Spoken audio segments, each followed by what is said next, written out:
స్నానం చేసిన తర్వాత పొరపాటున కూడా ఎలాంటి తప్పులు చేయకూడదో, ఆడవాళ్ళు కానీ మగవాళ్ళు కానీ స్నానం చేశాక ఎలాంటి తప్పులు చేస్తే లక్ష్మీ కటాక్షం తగ్గిపోతుందో, దరిద్రం చుట్టుకుంటుందో ఈ వీడియోలో మనం తెలుసుకుందాం.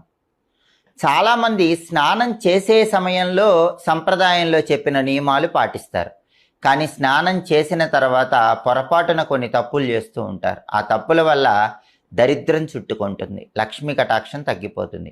వాటిలో ముఖ్యమైనది ఏంటంటే, స్నానం చేసిన తర్వాత బకెట్ అనేటటువంటిది ఖాళీగా ఉండకూడదు. చాలామంది ఏం చేస్తారంటే స్నానం పూర్తి కాగానే బకెట్ ఖాళీగా ఉంచుతారు. అలా ఎప్పుడూ చేయకూడదు. మీరు స్నానం చేశాక బకెట్ నిండా నీళ్లు పట్టి ఆ బకెట్ని ఉంచాలి. స్నానాల గదిలో బకెట్ ఎప్పుడూ ఖాళీగా ఉండకూడదు.